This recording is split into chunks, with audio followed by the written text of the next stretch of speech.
If you shower or brush your teeth or try to make your hair look presentable, here's some good news. Dollar Shave Club has a lot of stuff to help you out. Dollar Shave Club delivers everything you need to look, feel, and smell your best. Shampoo, conditioner, body wash, toothpaste, hair gel, even a wipe that leaves your tush feeling tingly clean. All of Dollar Shave Club's products are made with top-shelf ingredients that won't break your budget. You'll feel the difference. Plus, shipping is free with your membership. And here's a great way to try a bunch of Dollar Shave Club's products for just $5. You can get their Daily Essential Starter Set. It comes with Body Cleanser, One Wipe Charlie's, their amazing butt wipes, and their world-famous shave butter. And their best razor, the 6-Blade Executive. Keep the blades coming for a few more bucks a month and add in a shampoo, toothpaste, or anything else you need. Check it all out at dollarshaveclub.com/Chad. That's dollarshaveclub.com/Chad.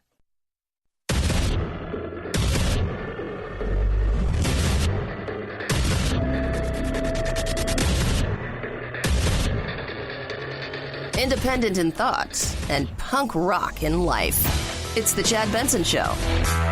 President Trump tweeting over the weekend, "I would be willing to shut down government if the Democrats do not give us the votes for border security, which includes the wall." Just last week, House Speaker Paul Ryan and Senate Majority Leader Mitch McConnell met with the president at the White House to talk about government funding before that September 30th deadline. Both the House and Senate are working to secure the $5 billion the president has asked for border security. However, it's unlikely Senate Democrats will back that request in time. Trump. He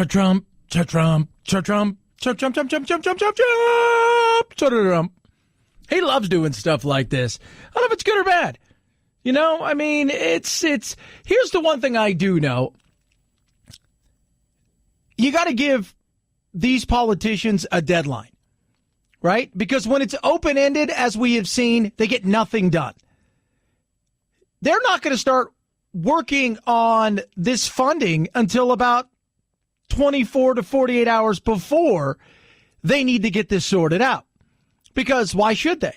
They're like a kid in high school. They're not going to start working on the paper that they need to have done tomorrow until midnight tonight. Then they're going to cram it all in because they were doing too many other things, and that's when. When you give them a deadline, they tend to get some stuff done. When there is an open-ended deadline, meaning whenever it gets done, nothing ever seems to get done. And as far as this shutdown goes, I think we all know one thing. Trump doesn't really seem to care who's mad at him or not. As far as, I'll do this because I think it's the right thing to do, so he'll go and do his thing. The whole thing is ridiculous, and we have to change our laws, and we do that through Congress. So I would certainly be willing to close it down. And I think he's real. I think he's real with that.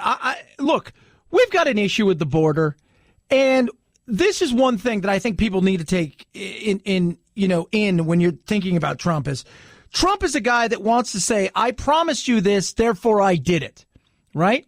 I promised you that, therefore I gave that to you. And it may not work, right? It may go to hell in a handbasket. But he wants everybody to be seen as, this is my word, this is what I said I was going to do. And when the base looks back, all of this other thing, the economics that are rolling forward and the numbers have been good and all of those things are fantastic for the American people. The fact that he sat down with North Korea and who knows what will happen. He said he was going to get us out of this and that, and he's done those things, whether the Paris Climate, Accords or whether it be the, Iran deal. He has done those things he said he was going to do.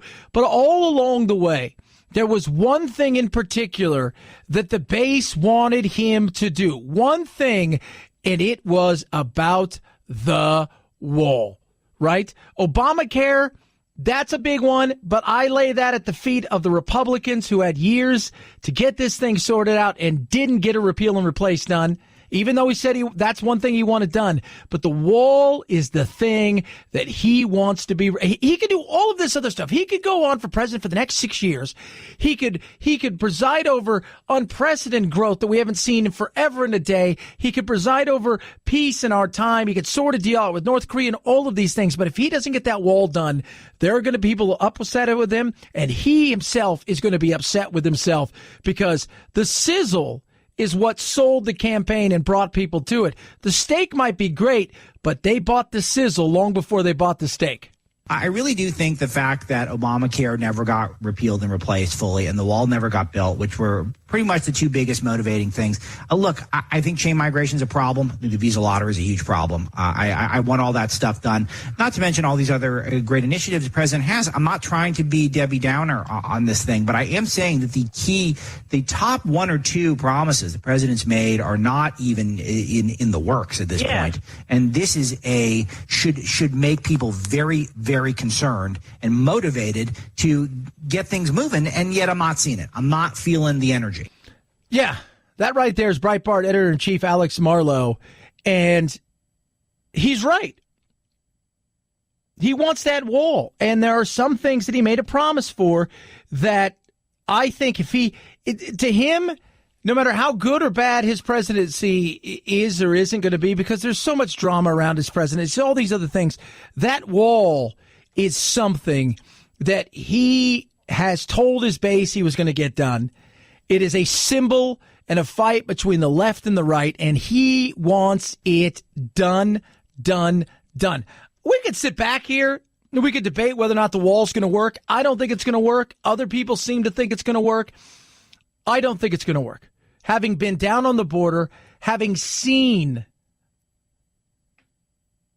the border itself, having talked to Border Patrol agents that are there, and they show us parts of walls. Look, this is a wall. We built it to 17 feet. I've got a bunch of 18-foot ladders, right?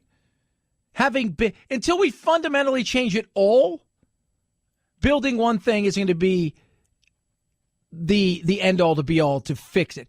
And I'll say this: a lot of it has to do with the fact that he'll mention crime. In particular, drugs.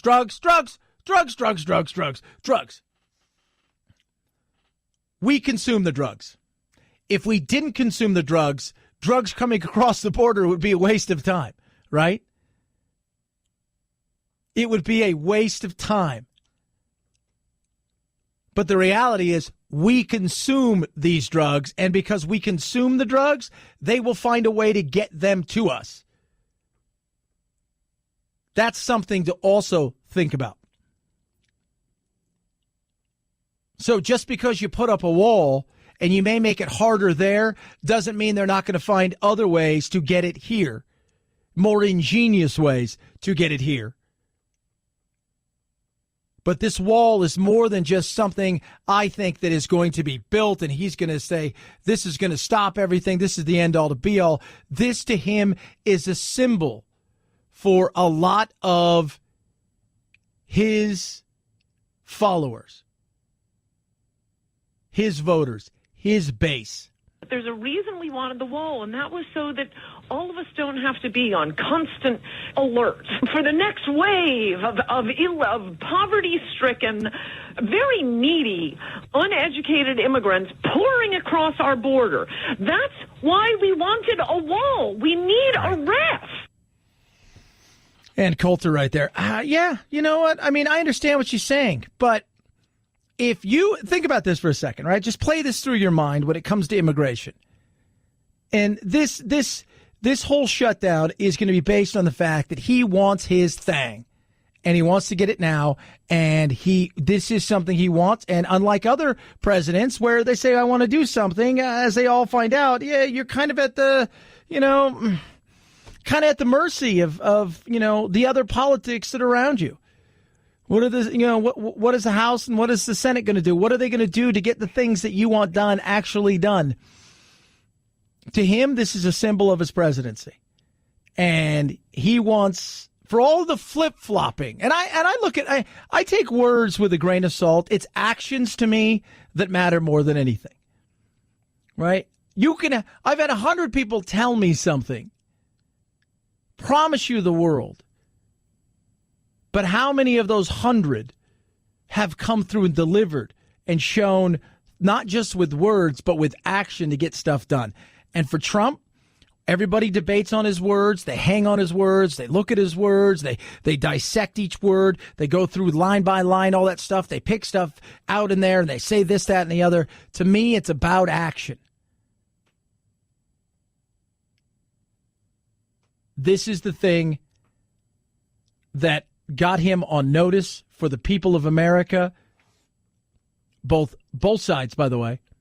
This is the thing that has been a symbol of his campaign. While he talked about work and jobs and all of these other things, the wall is a huge symbol for his legacy, for his base. They want it done.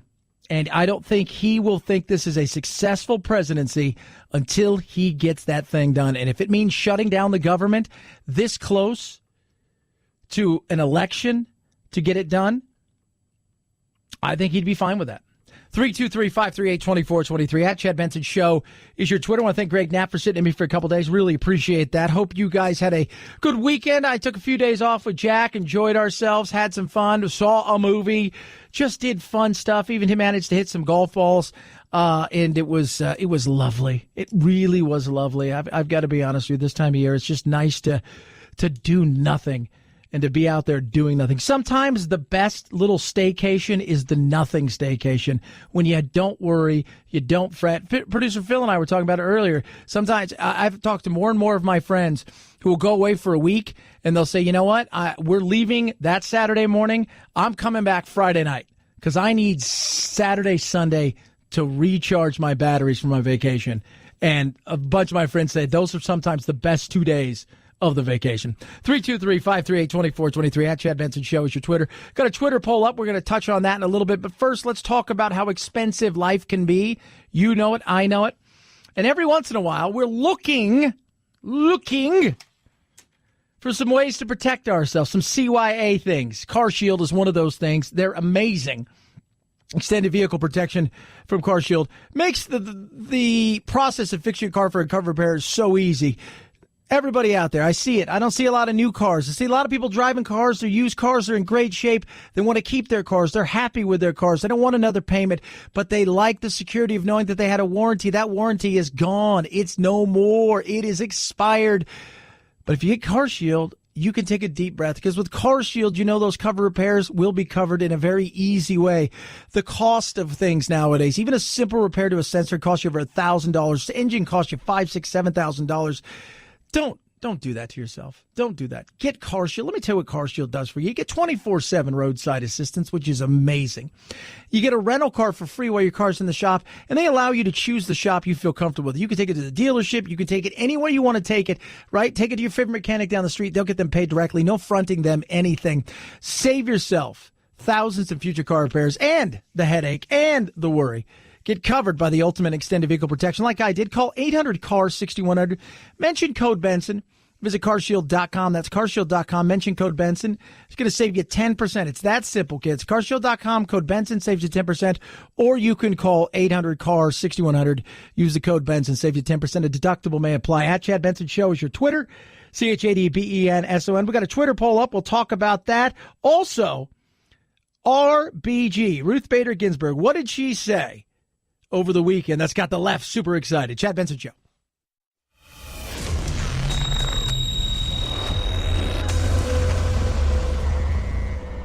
Deep states? No. Deep doo-doo?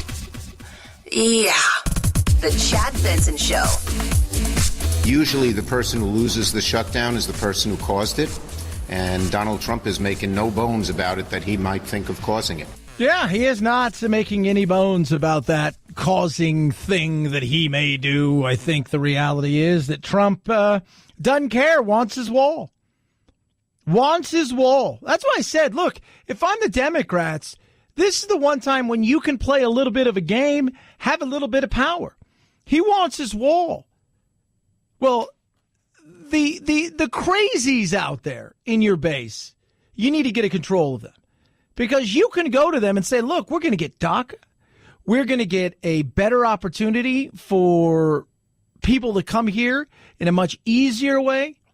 All we have to do is give them this damn wall. Right?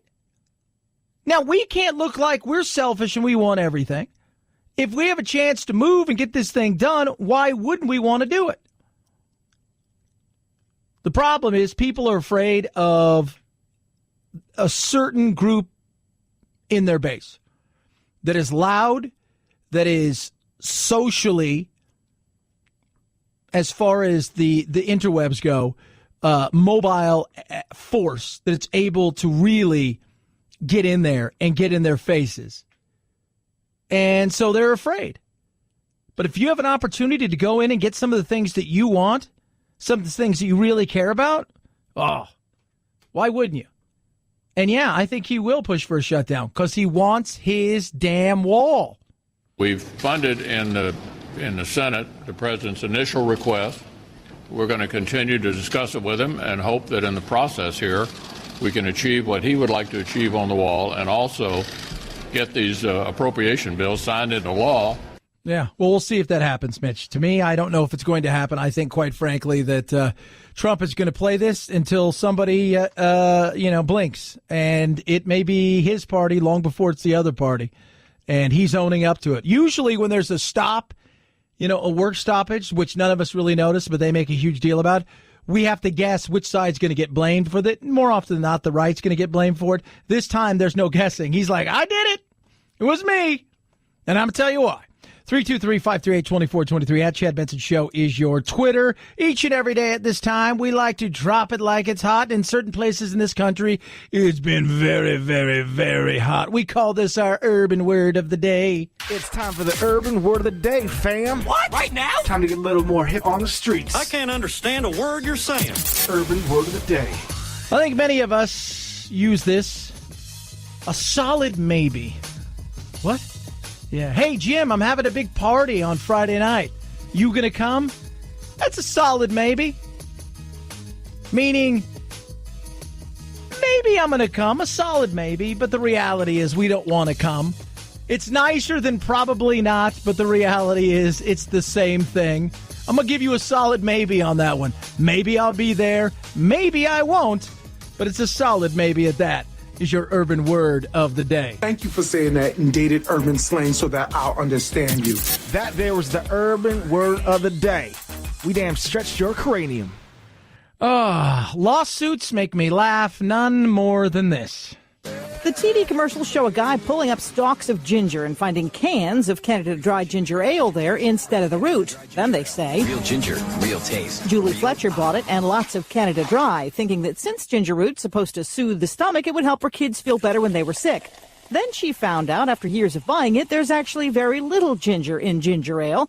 She says the company misled her and now she's suing. No word on how much she wants, but she's hoping to turn it into a class action suit so others who feel slighted by the soda can also get on board. Oh, my. Do we not have better things to do than Canada Dry ginger ale? Do we not? There's no ginger. There's no anything in any of this stuff. Do you think there's actually fruit in Fruit Loops? I'm waiting for that lawsuit. There's no fruit in Fruit Loops. It's not supposed to be. It's all sugar. Good God. What is wrong with us people? We need to get a grip. We love suing. We should have that in the Olympics. Lawsuits. Have a trial in 2 weeks. Maybe get a gold medal. Maybe go to jail forever. Medicare for all. Is it coming? We'll talk about it straight ahead. Chad Benson Show. The Chad Benson Show.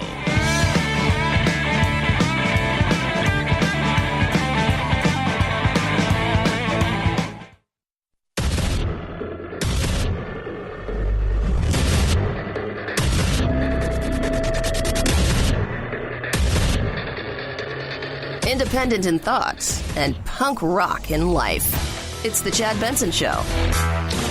Medicare for all. Sounds exciting. Right? Sounds great. Go to the doctors. There's no copay. You just show up and wave your hand. How you doing? What's going on? Hey, this is great. This free health care you guys have come up with is absolutely fantastic. High five. Go on in. They say, hey, guess what?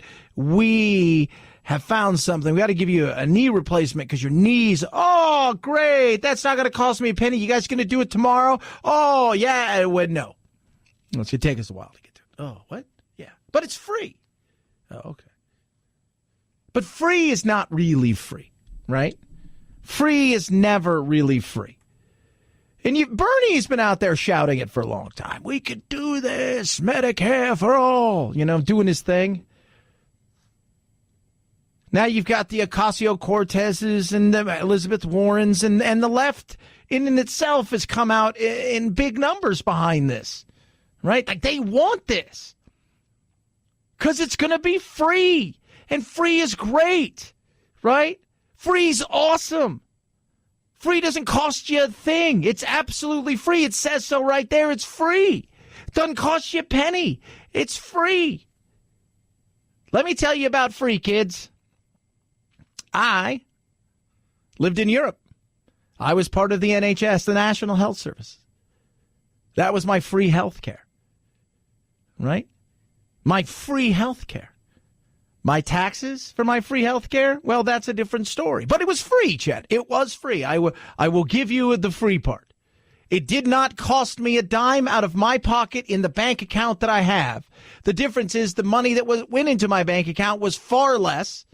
And the services I got, well, let's talk about the services I got just for a second. I got sick. I got really sick when I was in England. I was probably 24, 25. I got very sick. I lost God knows how many pounds in a week and a half. Could not get in to see my doctor. Had to make arrangements to fly home to the United States of America, which cost me money, to come see my doctor here, which I paid cash, and a flight to and fro to come see a doctor so I could get seen because they deemed it a non-emergency. So my free health care wasn't as free as I thought. And by the way, let's say you make 40 or 50 grand a year. Let me ask you this. So you get your free health care for you and your family. Sounds great. Say you and your wife make, between the two of you, about 100 grand. Are you willing to live off $40,000 a year? Maybe 50? And that's a maybe, right? If the numbers are to be believed at what we're seeing out there. But it's all about the free side of healthcare. And this is where the left is going. The left is going out there and saying we need free healthcare. Free healthcare. And they'll tell you this, and they know it's not free. And anybody who has any understanding of how economics works knows that nobody does anything for free, right? And by the way, let's just take away all of this side of the argument over here with, whether people want it or don't want it, the public side. Let's go over to the doctors, the nurses, and all of those things and say, are you willing to take less and do more? If you are, raise your hand. You've got more than a dozen Democrats now supporting your Medicare for All plan in the Senate. You're campaigning hard all across the country. Two quick questions. How do you respond to those who say you're pulling the party too far to the left? And is it fair to say, given your activities, you're not ruling out another run for president in 2020? Well, let me just say the idea of a Medicare for all, the idea that the United States of America should join every other major country on earth in guaranteeing health care to every man, woman, and child, this is not a radical idea. No, it's not a radical idea, right? It's not a radical idea.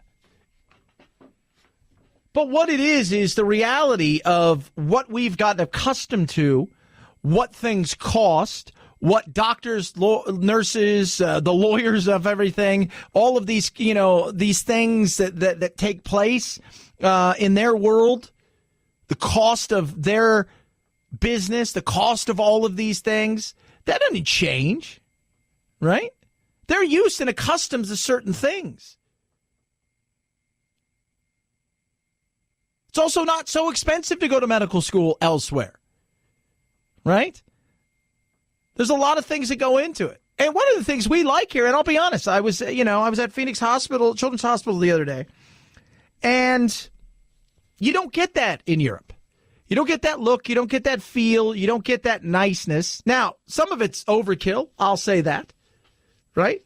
But when you're treating somebody who's sick, especially a child for a serious disease, you know, you just don't want them showing up in a gray building with people wearing gray outfits and no.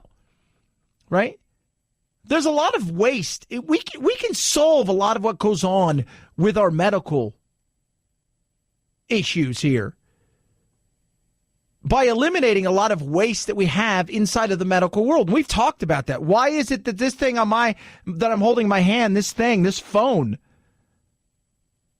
is through the roof in price, and something made of plastic and metal put together for $3 costs $1,500 when it gets to you?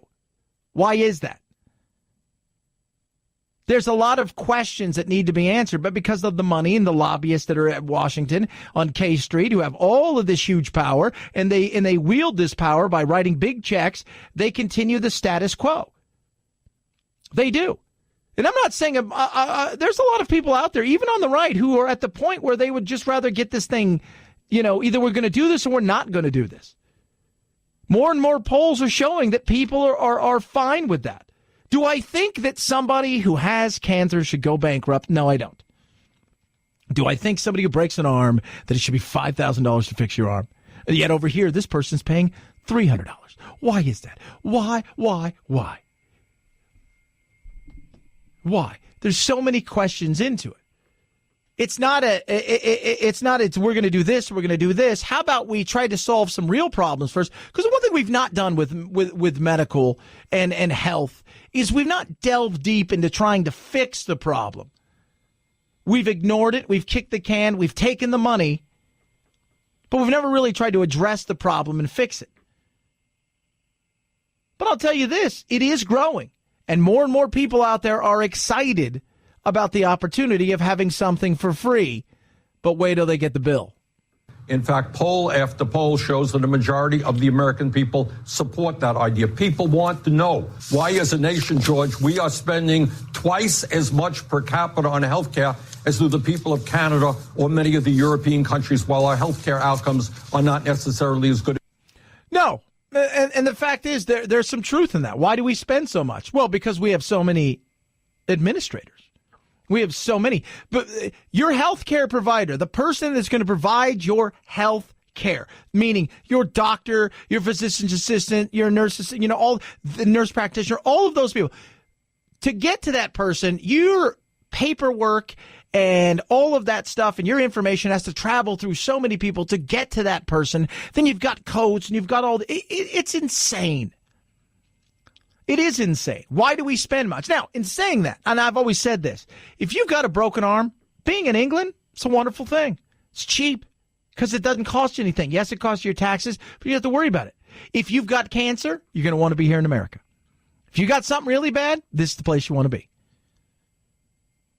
Right? That's why people from around the globe, when they get really sick with something, they come here. The other side of things is you want smaller government. You want government that runs efficient. If we were to go Medicare for all. Now, the newest look at it that they have looked at has come from, admittedly, a libertarian think tank.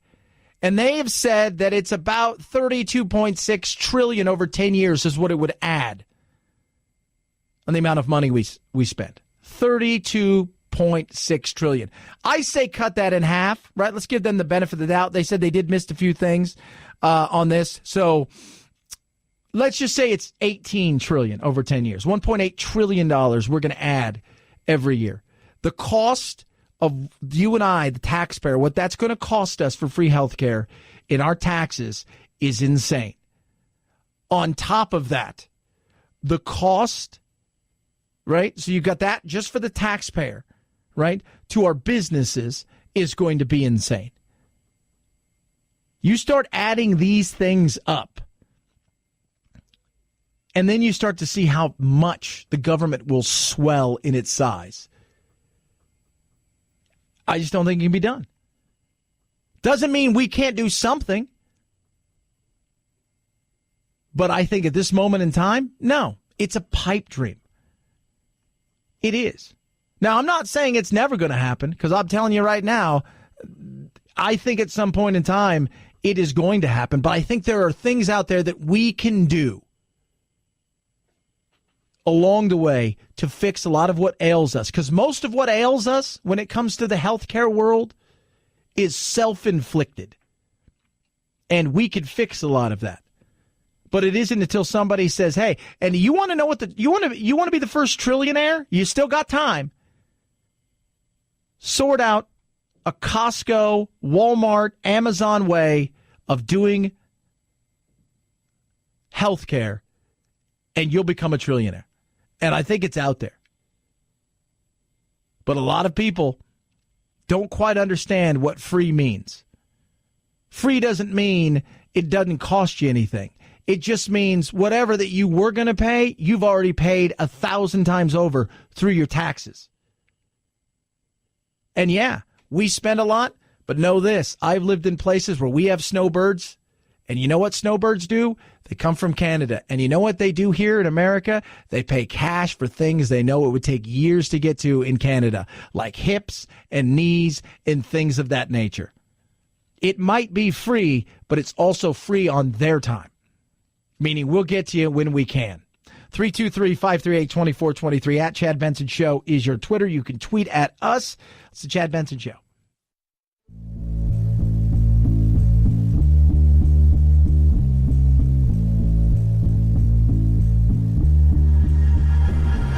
Hashtag me too. Hashtag immigration reforms. Hashtag help. I'm trapped in a hashtag factory and I can't get out. The Chad Benson Show.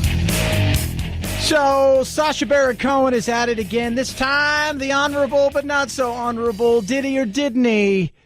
Roy Moore. Oh, he kind of tried to get Roy Moore in his new show, but I don't think, that he got him the way that I think he would like to get him, and now they're just showing everything they possibly can to say, ha!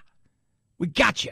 The phrase sweating like a rapist is actually based on science. In Israel, they have developed a machine that is used in schools and playgrounds to detect anyone coming in. If they detect the pedophile, the wand alerts the law enforcement and the schools within a 100-mile radius. It is very, very simple to use. You just switch it on, put it nearby.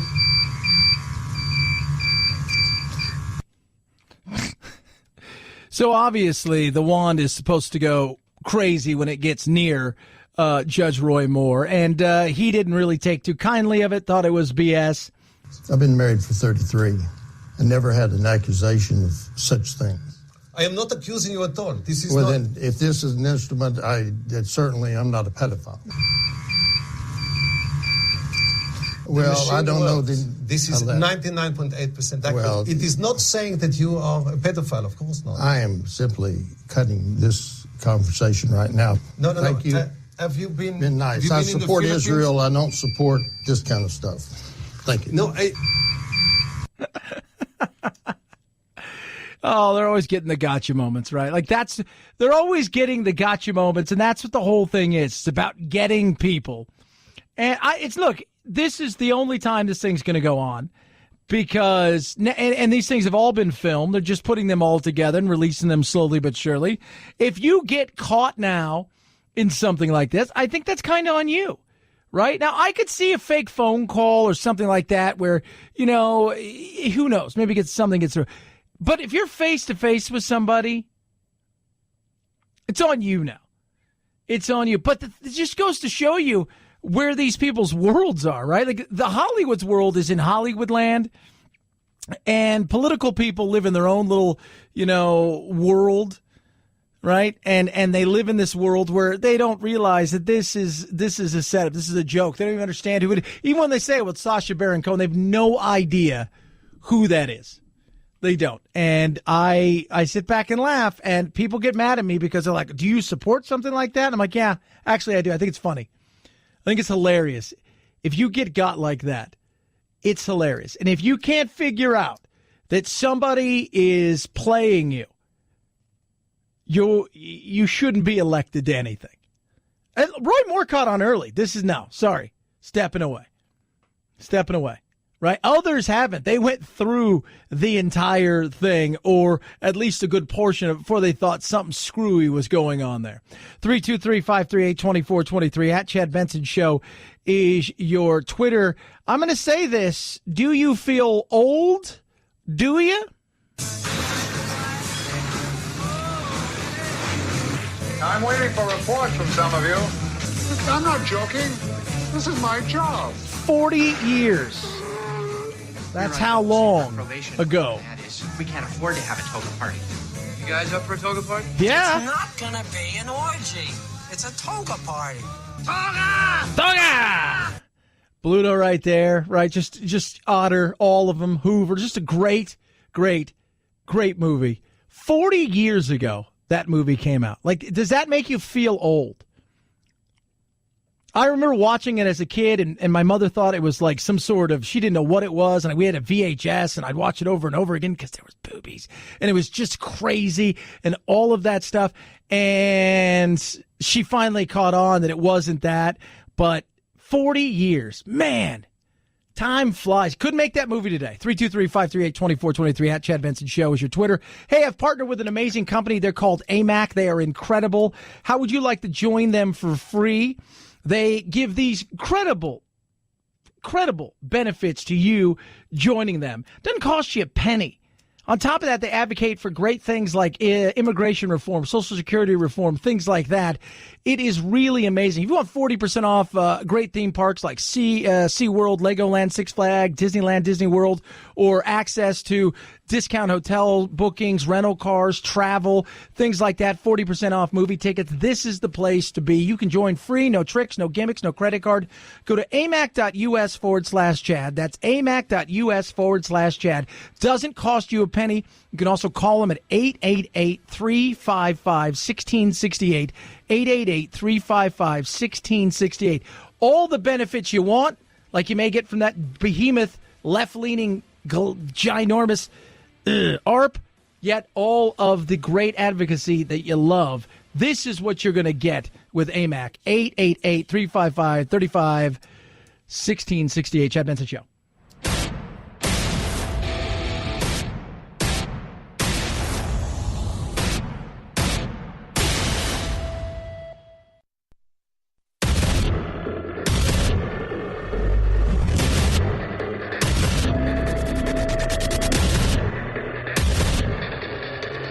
Independent in thoughts and punk rock in life. It's the Chad Benson Show. So Paul Manafort is facing his potential locked up foreverness. I'm just watching CNN, and they're bringing up some of the stuff that Manafort has that he's purchased, including a $15,000 ostrich jacket. Right? Like oh my God, really? That's how, he did it through his secret, super sneaky secret. Let me tell you something, okay? This is about, and it's not about Trump. I'm going to tell you guys this right now.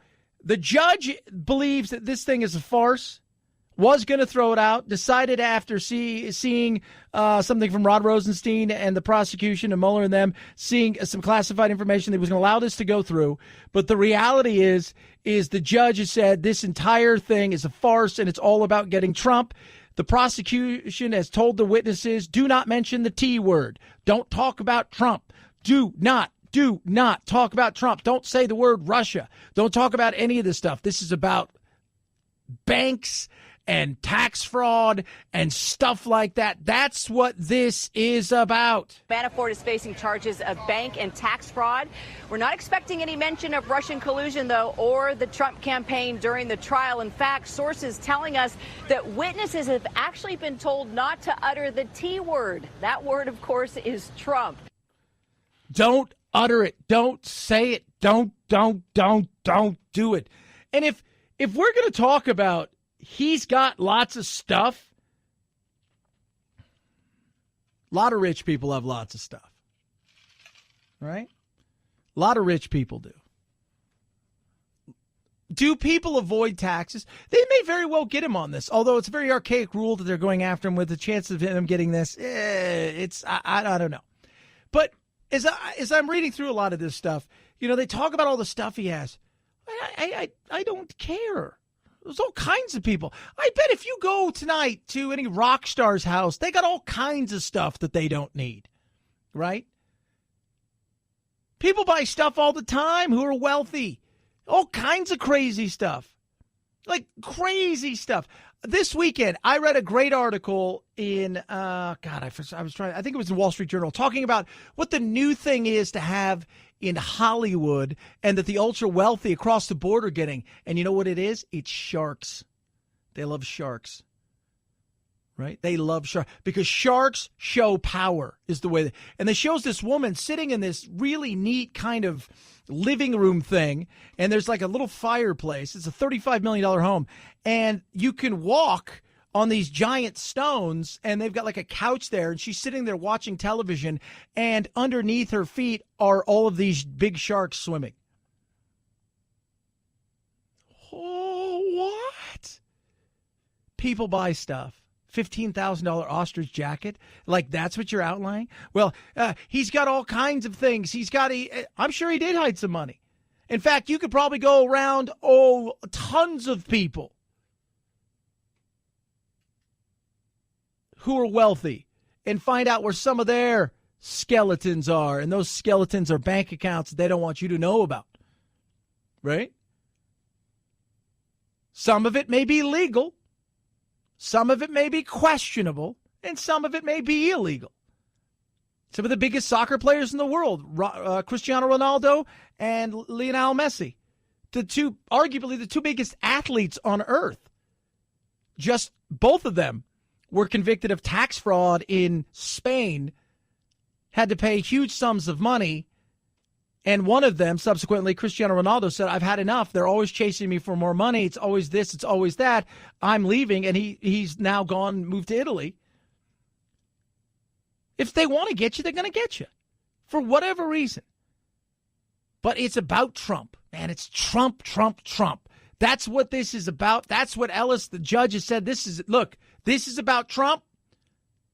That's what this is. He's going to allow this to go on. They got 6 men. They got 6 women. And now it's time for the prosecutors and the defense to get busy. Manafort lawyer Thomas Zenley painted his client as a man betrayed by his former business partner Rick Gates. Gates pleaded guilty after being accused of helping Manafort commit bank fraud and is cooperating with prosecutors. Manafort allegedly hid payments from a Ukrainian political party overseas to avoid taxes and then applied for loans when that money ran out. Zenley called Gates' credibility into question, saying before he pled guilty, he was making false statements. Zenley called Manafort a, quote, talented and good man. So we'll see. You're going to get people turning on each other. But the whole thing about this is about Russia. This is about collusion. This is about catching Trump. That's all this is about. This is about Trump. This is about and now you've got people fighting over each other.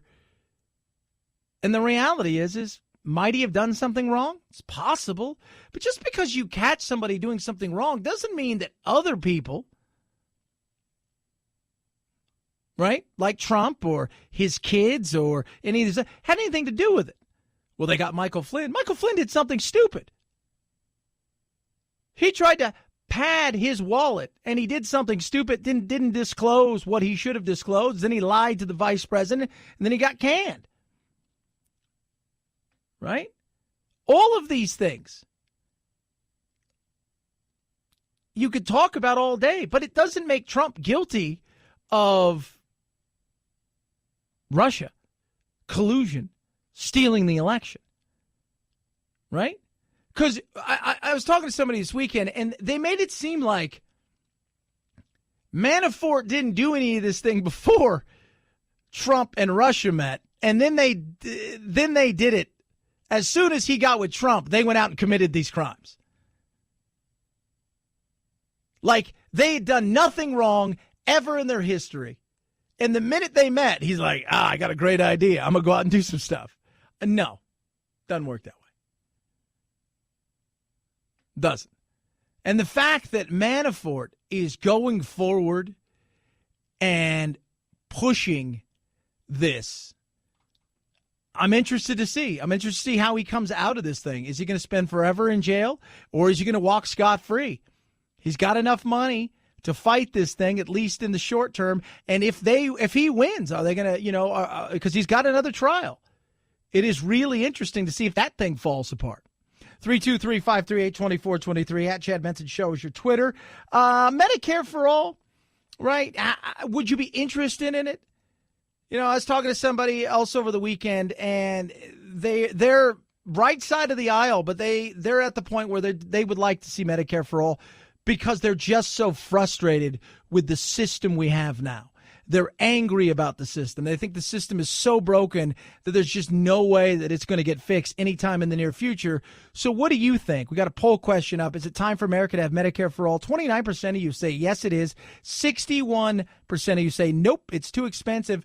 10% say maybe for some. And I say that because, and let me explain that to you, because I think over 65 and I think under 18, we should cover every child. And over 65, you've done your best, and we should cover you. In between, that's on you. That's just the way I look at it.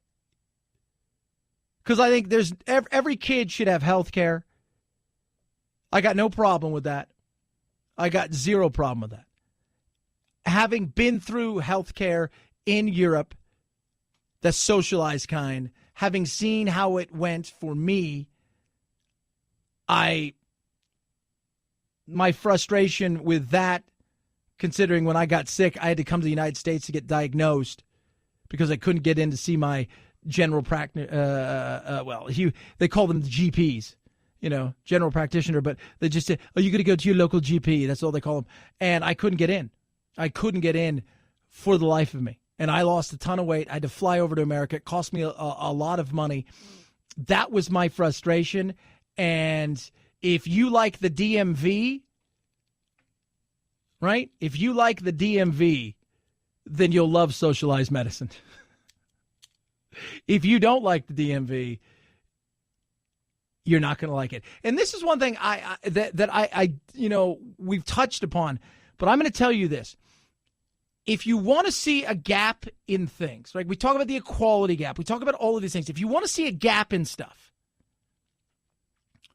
watch what happens if socialized medicine comes here, because many doctors will opt out, and the people that can pay those doctors will have the best care, and the people who can't won't get the best care, and you'll see a huge gap in the level of service and what people are able to get who have some money and the people who are just going about their business just on the regular socialized single-payer system. I will tell you, the gap will be huge. Watch what happens. And then what are they going to do at that point in time? Are you going to force people into to that? You got to do this or else. 323-538-2423 at Chad Benson Show is your Twitter. The economy is rolling along. You've got some extra money in your pocket. You want to diversify your account there so you can maybe trade some stuff. You've looked at futures. You've got some, you got this account over here. You think, gosh, I'd like to find something I could really do something with. I'm interested in cryptocurrency. I don't know everything about it. I'd like to learn. Great question. Here's the answer. AmazingCryptoClass.com. Tiki Twarf in the Palm Beach Letter has put together an amazing course that is truly incredible. And if you go there and you check it out, you're going to learn something. From top to bottom, bottom to top. They're going to teach you the ins, the outs, the ups, the downs, what pitfalls to avoid, when to jump on something. He's going to give you his recommendations. He's made more money for people in cryptocurrency, arguably, than anybody else, and he's ready to help you. He's going to teach you how to buy them, where to buy them, how to use them, what a blockchain is, and so many more things. It is really an eye-opener. So why don't you learn? Then maybe you'll learn and earn, which is a wonderful thing to do. But education is key. Check it out for yourself at AmazingCryptoClass.com. AmazingCryptoClass.com. She is 85 years old. She has said, I've got at least another 5 years in me on the bench. We'll talk about Ruth Bader Ginsburg straight ahead. Chad Benson Show.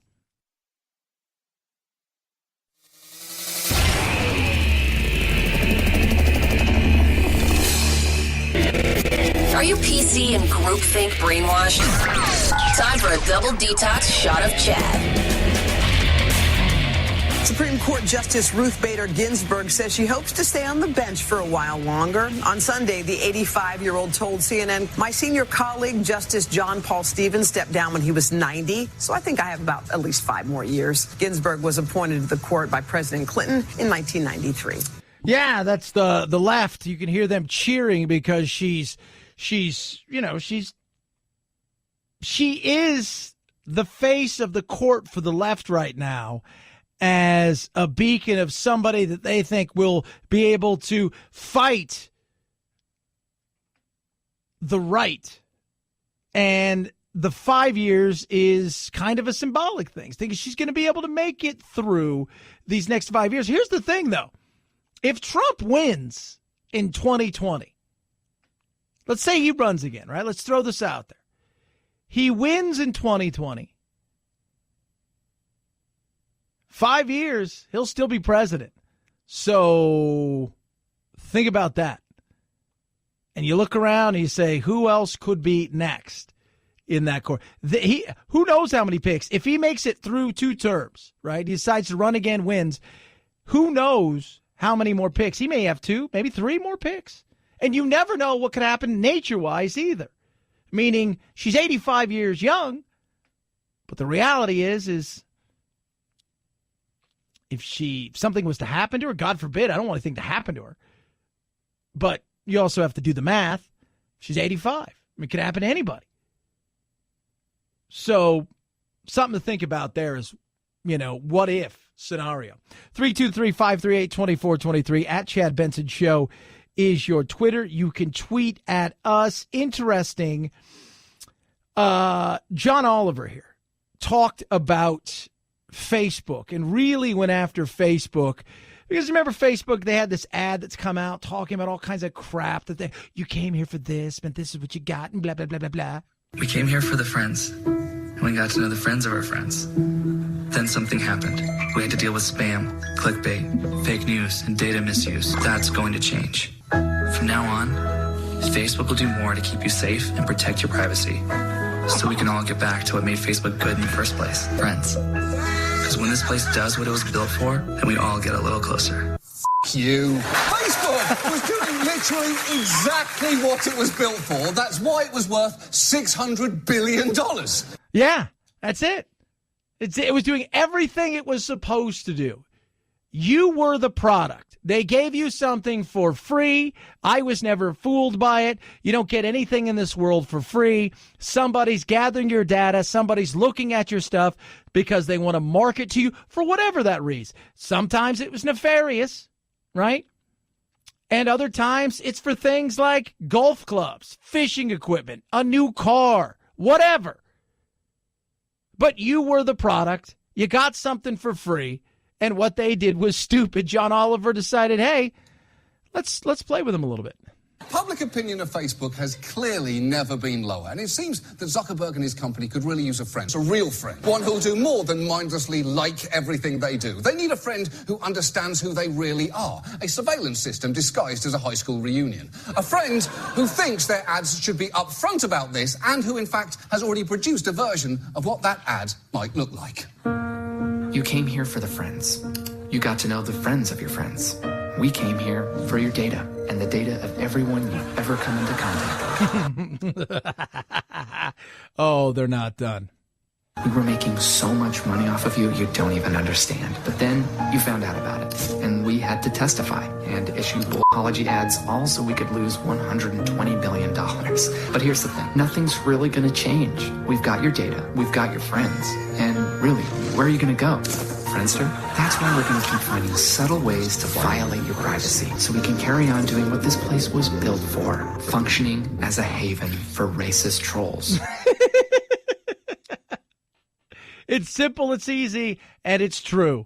Racist troll things makes me laugh, but the reality is they're not going to change anything. They've seen what's happened when they start to change things and mess with it. They've lost a ton of money last week. Market value about $600 billion to about $480 billion. That's a huge hit. They're struggling there a little bit. It is what it is. It's where we're going to go. Deal with it. Deal with it. And if you get fooled by a meme, that is on you. But always remember, you're getting something for quote-unquote free. It's not as free as you think it is. It's how you use it and enjoy it that matters. 323-538-2423. At Chad Benson Show is your Twitter. It's the Chad Benson Show.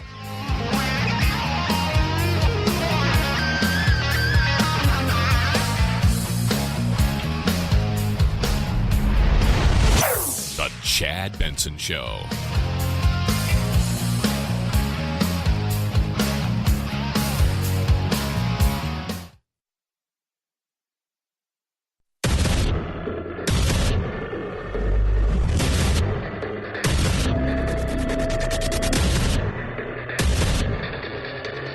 Independent in thoughts and punk rock in life. It's the Chad Benson Show.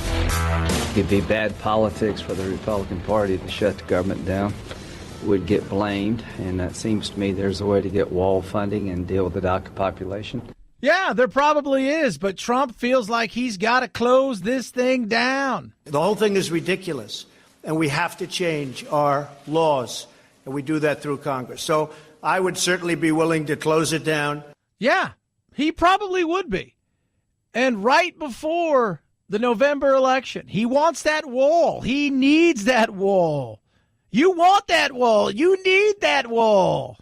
It is funny that he's willing to do this. And if you're a Republican,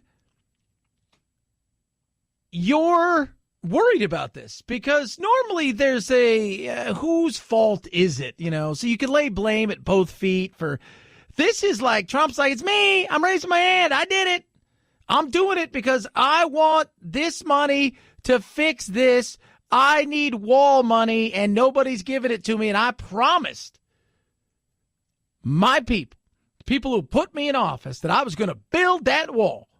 It's part of my legacy. Everything else could be going great gangbusters, but I made a promise, and I'm going to keep that promise. And if I got to shut down the government, I'm going to do it.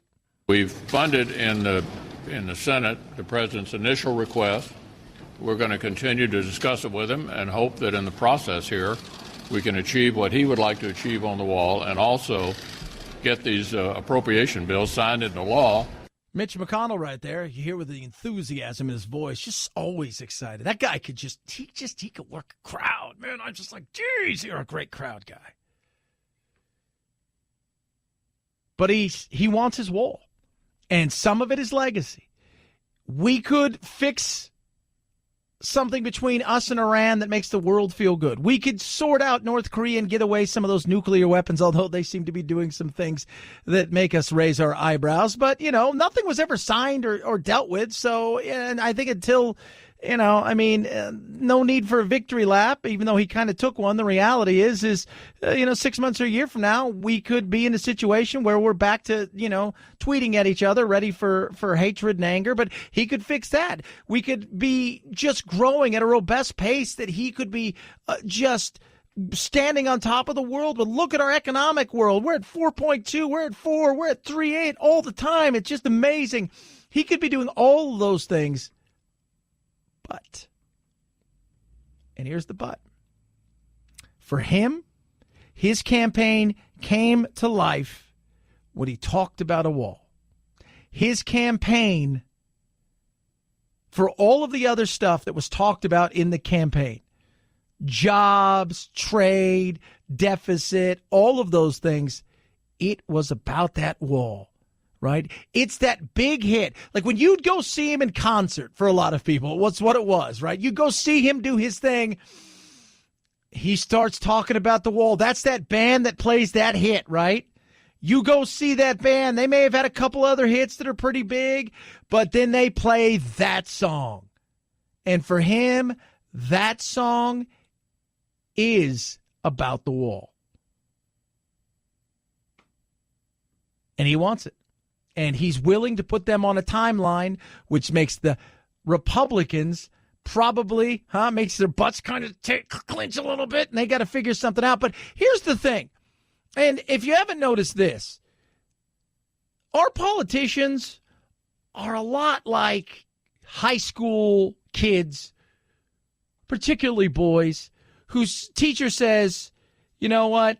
You got a book report to do. Do it whenever, And so that says, hey, I'm doing whenever, right? But then the teacher comes back and say, you know what? We've changed whenever to this date. Oh, I got plenty of time.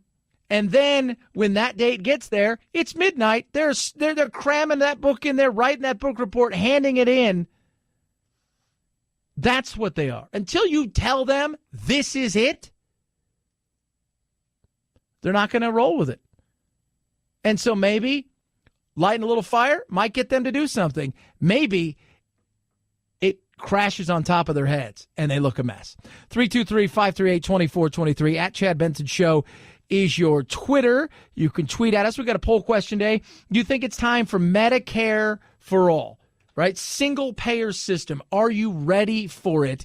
Is it time for that? 28% of you say, yes, it's time. 63% say, no, it's too expensive. 9% says maybe for some. And some of the ones we've been talking about, if you will, some is under 18, over 65, should be completely covered. Everybody from 19 to 60, 64 and a half, you're on your own. Something like that. 323-538-2423 at Chad Benson Show is your Twitter. You can tweet at us. I found this to be very interesting. So, Les Moonves is this. He's the end all to be all of CBS, and he's in some trouble because there are allegations against Ronan Farrow. Has caught another one, right? Like if Ronan Farrow has you in his eyesight, you're probably in some trouble. And this is a guy who's got, Les has a ton of power. Like one of the few, as much power as somebody like Weinstein at one time, wielded in the movie industry. Les has far more power than that. He is the head. This is CBS. And $300 million, right? Like that's his payout. And he didn't want to go anywhere. And CBS doing something that I didn't think really would do is he's sticking around. And that to me is really, really interesting when you consider the fact that we're in this Me Too culture right now. And in this Me Too culture, normally it just takes an accusation, and it could be the flimsiest of accusations, and you could be in trouble, right? See Al Franklin. And this, to me, is one of those things where this sounds a little bit more concrete than that, but it also shows you the power that this guy has. And he's still wielding that power. This isn't a guy who is on the periphery anymore, that once was a big muckety-muck and now kind of on the outside, more on the downslope. This is a guy who still wields power. And because of that, he's able to maybe fight off where others couldn't. The CBS Board of Directors said it is in the process of selecting outside counsel to conduct an investigation into the sexual misconduct claims against Les Moonves. The board postponed the annual meeting of stockholders that was supposed to take place next month. 6 women outlined their misconduct claims against Moonves to the New Yorker. Shares of CBS were down again, this time by almost 5%. Yeah. So they're going to go outside, right? And the thing that is surprising a lot of people is the fact that he's still there, even if he wasn't fired. No suspension, no nothing? CBS declined to take any immediate action against Les Moonves following the publication of sexual misconduct allegations by 6 women in the New Yorker. The board had considered whether Moonves could continue to run the company while it investigates the claims. A statement from CBS said the board is in the process of selecting outside counsel to conduct the investigation. The statement made sure to include that no other action was taken on this matter. That right there is very interesting. Really, really is. Because we live in a knee-jerk reaction where one tweet, one accusation, you're guilty, and even if we prove you to be innocent, we're going to destroy you along the way. So there's nothing to rebuild or even give you a chance to come out of it. That's the kind of world that we live in. So what this says to me is he still wields a lot of power. That this guy, Les Moonves, still has enough power. And he commands enough fear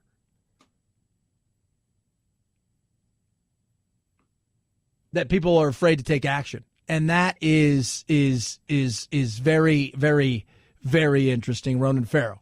The goals of these women coming forward, both the 6 with allegations about Mr. Moonves and also dozens more talking about a culture of abuse across CBS's different divisions, weren't aiming to take people down. The goal here was to expose stories that had been buried for a long time, of both this harassment and what some women describe as assault in this story, and also of retaliation. And that's the fear, I think, for some people to have out there. And it's not just women who probably have that fear.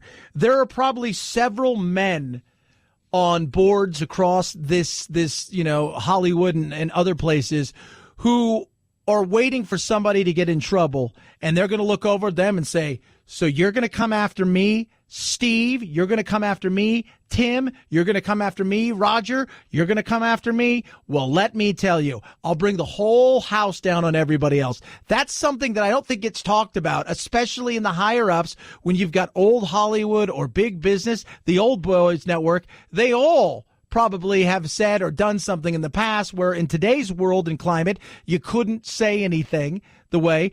And you know, what he as purportedly has done, in some cases, that's assault. That is. And people now, because there is safety in numbers, feel that they can come out and talk about these things now, which is great. But this is just exposing Hollywood more and more, and the underbelly of Hollywood, how disgusting it was for decades and decades. Not years and years, decades and decades. I think these claims are quite ironclad. We do point out the denials of various facets of this, like the retaliation piece of it. But honestly, it's worth looking at just how widespread those retaliation claims were. Yeah. You know, you promised us something.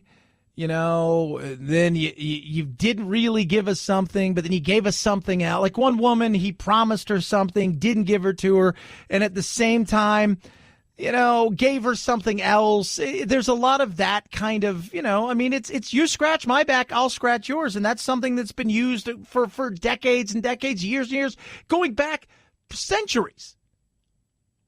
Going back, women and men have traded stuff going back centuries. Is it right? No. But it's happened, and now we live in a world where you're outed for those kind of things. Why is it coming out now? Just because of what I was talking about. Safety in numbers. People feel they can come out. But I'll tell you this. One thing it does show you, with him still being there, that he still wields enough power and knows where enough bodies are buried, that not only does he feel he can beat this, he also feels and probably knows that I can not only beat this, but if I don't beat this, I can hurt this company in a way that would be massive to the bottom line. And this is a bottom line world we live in. I think it's going to mean a great deal to these accusers and look, to survivors of sexual violence and retaliation everywhere, whether a company is willing to take the kind of action espoused in a lot of the statements made since the advent of the Me Too movement when it comes to someone who is so essential to the bottom line. Boom. It's huge. How he ends up going? Maybe he steps down, says, I'm going to step down at the end of the year. He'll work out a payment plan where he still gets his golden parachute of $400 million, whatever it's going to be over time. And he goes away quietly as the winner in all this. And he said, look, I probably made some people feel uncomfortable over time. And I think you could say that probably about a lot of people out there. But some of the stuff he's accused of is bad, but it shows you that there's still power in what he has, Les Moonves and CBS, that he isn't canned. Because if this was an actor on a television show, his ass would have been out the door. But because he has that kind of power, and because he affects the bottom line so much, they're going to give him the benefit of the doubt until they can't, or until they can figure out a way to buy him out and have them go away quietly. 323-538-2423 at Chad Benson Show is your Twitter. Dollar Shave Club is amazing. Delivers everything to you with free shipping. You want to look good? Yeah. You want to smell good? Yeah. You want it all? Yeah. That's what Dollar Shave Club's all about. You ready for that? Can you handle that? I know you can handle that. Look, I love all the stuff, and it is all the stuff. It's not just the razors, which are amazing. It is everything. You're talking about shampoo, conditioner, body wash, body cleanser, calming body cleanser. You're talking about hair care products. You're talking about so many different things to look, smell, and feel your best. High-quality products, right? Top-shelf ingredients, not going to break your budget. $5 is all they're asking for you to start right now. Daily Essential Starter Set. And this is what you're going to get. $5. You're going to get some amazing things. Body cleanser, One Wipe Charlie's, Dr. Carver's shave butter, the 6-blade executive, right? These are the amazing blades. Few extra bucks a month. They're going to keep coming to you. And I'm telling everybody, throw in something like their hair care products, right? Their gel and their paste. You're going to love it. Your hair's going to look amazing. And you're going to I need more. Toothpaste, all of that stuff is incredible. You're not going to be disappointed. $5 free shipping. Sign you up. Absolutely. DollarShaveClub.com/Chad. That's DollarShaveClub.com/Chad. DollarShaveClub.com/Chad. $5 free shipping. Join today. At Chad Benson Show is your Twitter. ChadBenson. It's the Chad Benson Show.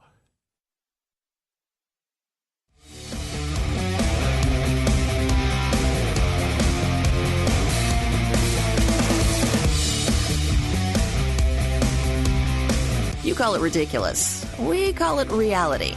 With a twist.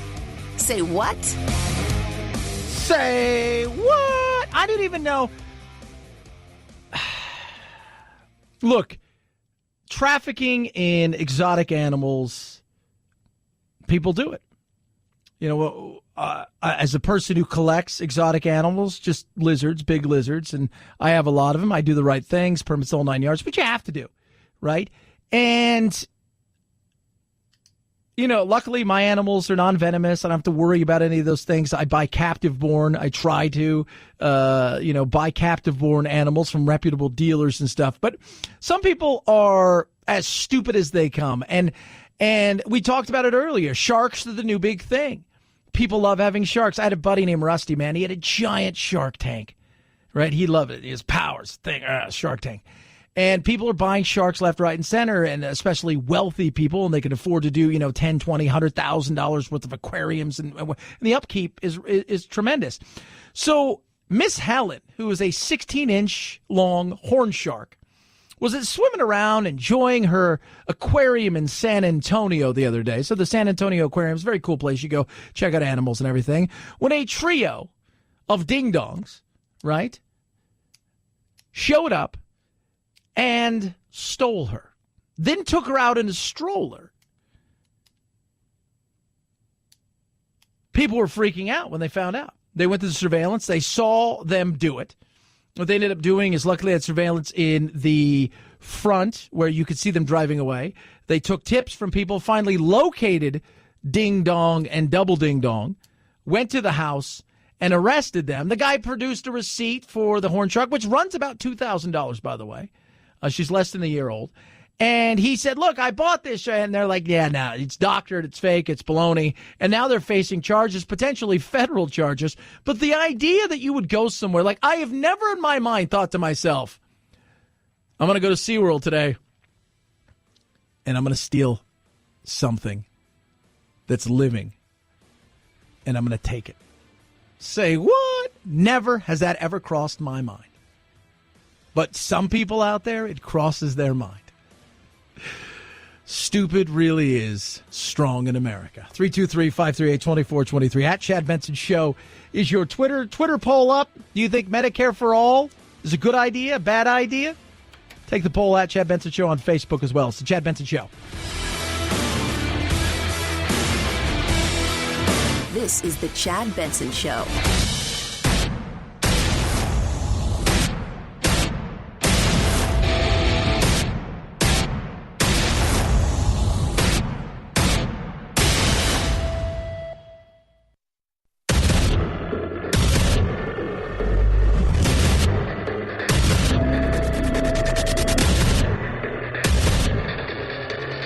independent in thought, and punk rock in life. It's the Chad Benson Show.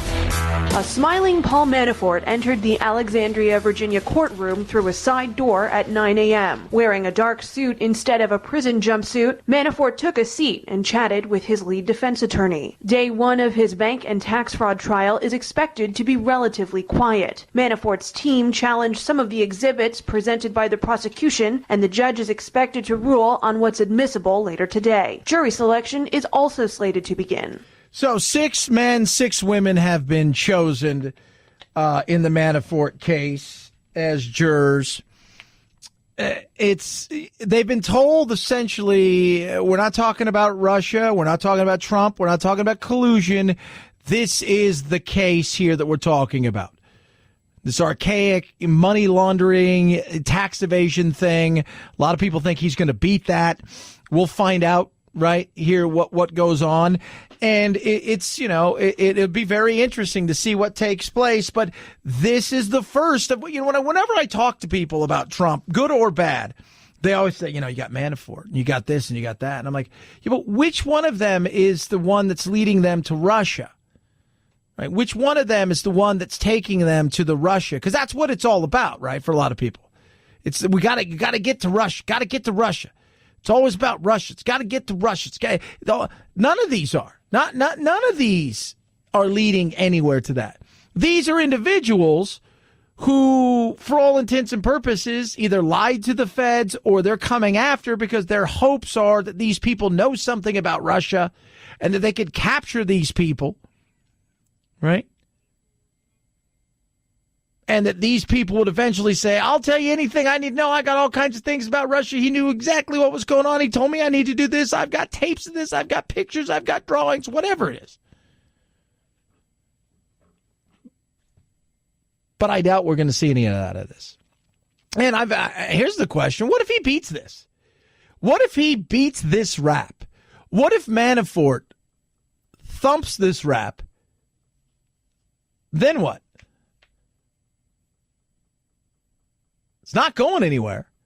They're going to keep coming and coming and coming and coming, and I think it's going to go on a lot longer than Rudy Giuliani does. I believe we're coming toward the end, so I'm talking to some of the people who are involved in the original part of the investigation. I thank John for all of the cooperation he gave them, because he puts us in a position where we don't have to cooperate. We gave them 1.4 million documents, 32 witnesses. President Trump has answered every question.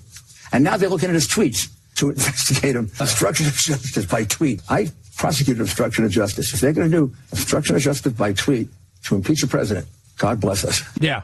I'm look, for all the craziness that Giuliani has been blah about lately, and there's just some stuff you sit back there. The reality is, if tweeting and certain things is going to become some sort of crime, there's a lot of people out there, based on what we see, who potentially could be in trouble. And I'm with Giuliani. There's no reason for him to speak, because remember, they're looking to get him at all costs, according to a lot of people out there. I don't know if that's true. Again, I think Mueller is a little bit more above board than a lot of people on the right will give him. In saying that, he's also a human being. He has seen what's happened to his department, the CIA. He's seen what happened to his friend. It's hard to say that somebody's going to come into something that's so objective as to not be slated one way or another. We've been driven further away from the idea of answering any questions from them. We don't think they have a legitimate investigation. Do you think they will subpoena you? Is there going to be a constitutional fight? Well, then there'll be a constitutional fight. I mean, I think we win it. That's not to boast. It's to say we got the better part of the argument. You have presidential privilege. He can't be subpoenaed. You have the fact that even if he can be subpoenaed, if he can come out of some narrow, you have to show particularized need. And as John Dowd's memo of 4 months ago shows, they have no particularized need. They have everything. They have everything. And if building some sort of case against the president is strictly based on tweeting, that right there is if that's the next thing that we're going at, is there's no real collusion. There's nothing out there that is so damning as to what the Russians did that changed the face of the election as they went in and changed votes or did anything like that. If there's none of that, and now we're moving on to obstruction of justice, and it's going to be based on tweets, that's scary. People don't obstruct justice in public. If you're going to obstruct justice, you're going to do it in private. The idea that the special counsel is trying to put together a case, he knows he doesn't have a case. There's no smoking gun. He's trying to put together a case based on tweets, public statements, presidential actions. That is so dangerous to civil liberties. Today it's being used against Trump. Tomorrow it'll be used against Democrats. And the day after tomorrow it could be used against any of you in the audience. Yeah, and that's Dershowitz right there. That's the funny thing, because if we're going to go after tweets and things of that nature, that to me that's scary, right? I mean, remember when he said I could stand out there in the middle of Manhattan and I could shoot somebody or whatever? Could you imagine if say, well, you know what, that could be deemed as hate words, or if that's what we're doing now, then we should all be a little afraid. Doesn't matter what side of the aisle you're on. Every civil libertarian ought to be outraged at the idea that special counsel is trying to cobble together a case against President Trump based on his tweets and his public statements. Yeah, that's insane. 323-538-2423 at Chad Benson Show is your Twitter. You can tweet at us. Got a poll question up today. Interesting poll question, because I'm seeing it even for some people on the right.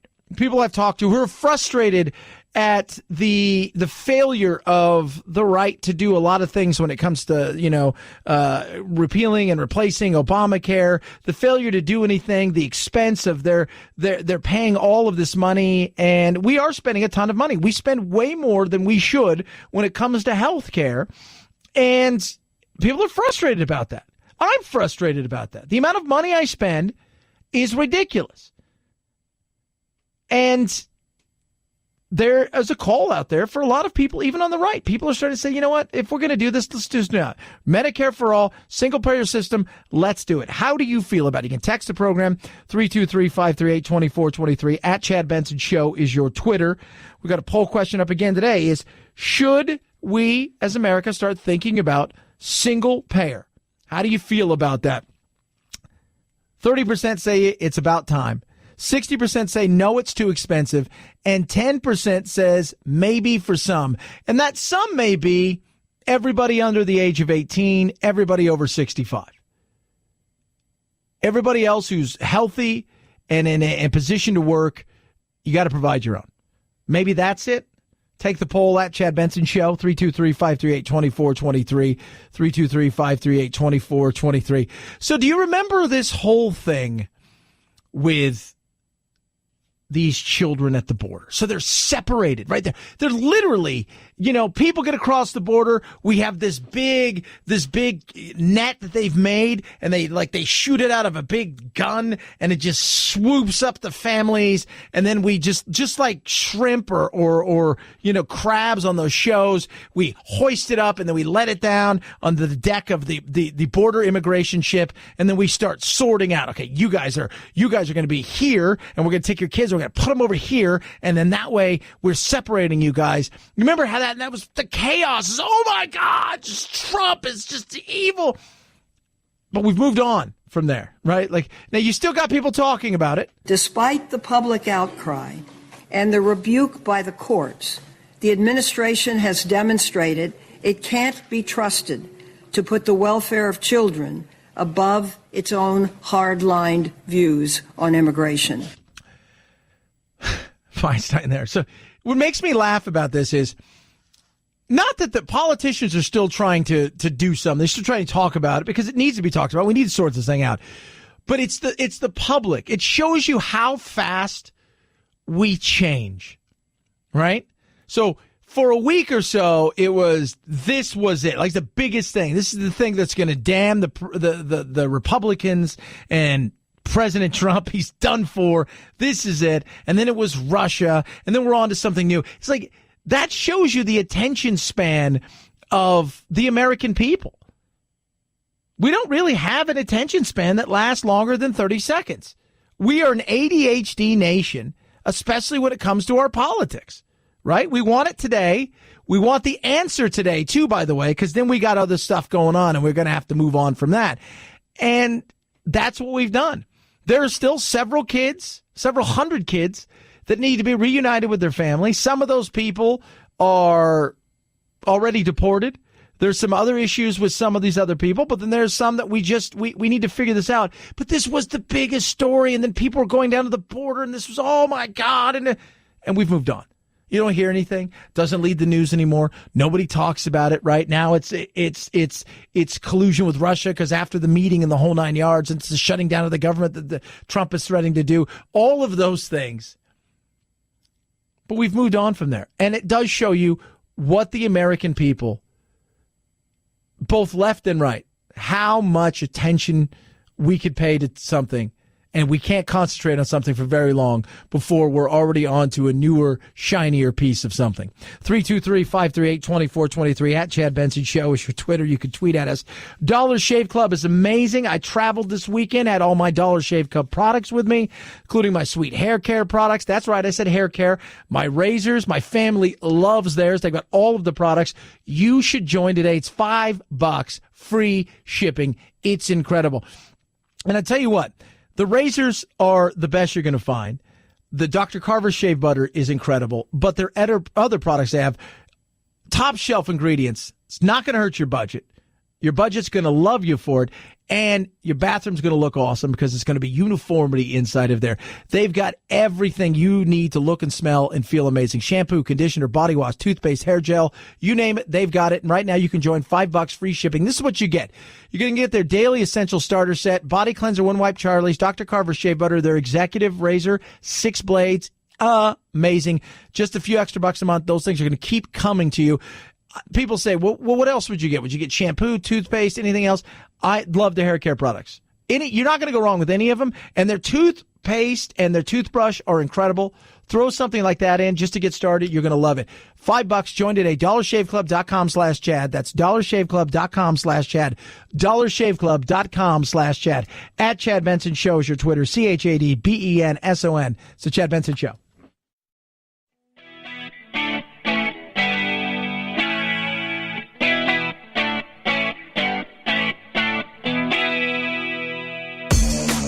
A bird in the hand is worth 140 on Twitter, so tweet your beak off at Chad Benson Show Twitter. And if instant gratification is your thing, hit Chad up on Instagram at Chad Benson. Your bird will thank you. So did you see Ruth Bader Ginsburg says she's got 5 more years in her. 5 more. 1, 2, 3, 4, 5.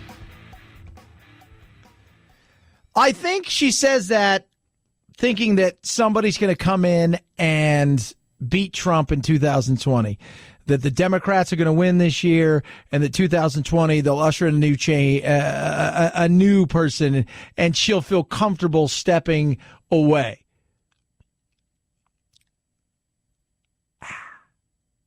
I have to be honest with you. I think if they hold serve and he wins again, I mean, she's not going to stay on until she's 100. She's not going to stay on until he disappears. And it sounds good. And here's the other thing. I hope not, but, you're 85 and seems to be in pretty good health. Still, you're 85. So you don't know. But I think she's going to do all she can to stay there through at least the first term with Trump, in hopes in her mind that somebody else is going to come in and eventually outdo Trump if he's not impeached and or somehow decides he didn't want to do this anymore. And because of that, she's going to do all she can to stick it out. 323-538-2423 at Chad Benson Show is your Twitter. You can like us on Facebook. Speaking of Facebook, I don't know if you guys saw this with John Oliver taking a shot at Facebook. They got destroyed last week in the stock market, and they're having real issues, to say the least. And, of course, their ad about, hey, we're better. We're getting back to this. We came here for the friends, and we got to know the friends of our friends. Then something happened. We had to deal with spam, clickbait, fake news, and data misuse. That's going to change. From now on, Facebook will do more to keep you safe and protect your privacy. so we can all get back to what made Facebook good in the first place, friends. Because when this place does what it was built for, then we all get a little closer. You. Facebook was doing literally exactly what it was built for. That's why it was worth $600 billion. Yeah, exactly. Now remember, and I've said this, most people don't understand this, but we are the end product. We are the product. Now, when he designed it originally and it took off, was that the idea of what Zuckerberg? No. But when they saw what it was going to become, we became the end product of it all. And that does make me laugh. I've always accepted the fact, and I don't think most people do, you get something for free, but it's not as free as you think because you are the end product for other people to use. You are, for all intents and purposes, the bait in this fishing expedition. Public opinion of Facebook has clearly never been lower, and it seems that Zuckerberg and his company could really use a friend, a real friend, one who'll do more than mindlessly like everything they do. They need a friend who understands who they really are, a surveillance system disguised as a high school reunion, a friend who thinks their ads should be upfront about this and who, in fact, has already produced a version of what that ad might look like. You came here for the friends. You got to know the friends of your friends. We came here for your data and the data of everyone you've ever come into contact with. It's so true. Oh, my goodness. It's so true. Seriously, you guys, we were making so much money off of you, you don't even understand. But then you found out about it, and we had to testify and issue bullshit apology ads, all so we could lose $120 billion. But here's the thing, nothing's really going to change. We've got your data, we've got your friends, and really, where are you going to go? Friendster? That's why we're going to keep finding subtle ways to violate your privacy, so we can carry on doing what this place was built for, functioning as a haven for racist trolls. So true. There's so many trolls out there. Oh, I love when people get angry. God, I can't believe they did that. I'm like, what did you think Facebook was doing with all that stuff? I just thought it was... So somebody created something free for you to use, and you didn't think they were going to make... Well, I just thought it was an ad here or there. Oh, my God. People. That's why he's where he is, and you are where you are. 323-538-2423. At Chad Benson Show is your Twitter.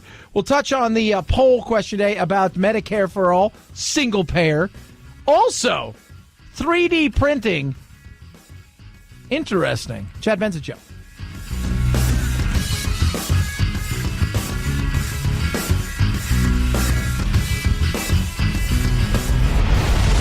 The Chad Benson Show.